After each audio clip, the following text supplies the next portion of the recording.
đánh cho người đánh cho người đừng bị nó đọc không đâu. Tao thấy là họ lên cái số điều đó không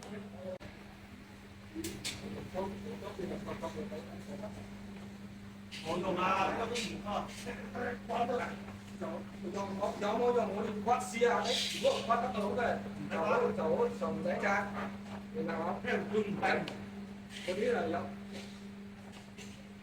các là quát các với cây